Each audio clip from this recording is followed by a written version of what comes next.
آج ہم ایک ایسی دعا سیکھنے جا رہے ہیں جو حضرت یونس علیہ الصلاۃ والسلام نے مچھلی کے پیٹ میں اللہ کی بارگاہ میں دعا مانگی تھی۔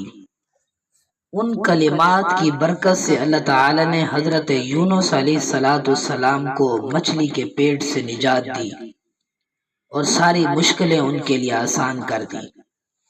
آئیے ہم اس دعا کو سنتے ہیں اور یاد کرتے ہیں۔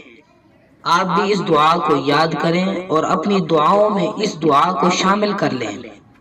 جو بھی آدمی مشکلات میں ہے، تنگیوں میں ہے، پریشانیوں کے اندر مبتلا ہے، وہ اس دعا کو کثرت سے پڑھنے کا اہتمام کر لے۔ اللہ تعالی ان کلمات کی برکت سے اس کی مشکلات کو آسان کر دیں گے، پریشانیوں سے نجات عطا فرمائیں گے۔ وہ کلمات کیا ہیں؟ وہ کلمات یہ ہیں: لا الہ الا انت سبحانک انی کنت من الظالمین۔ لا الہ الا انت سبحانک انی کنت من الظالمین۔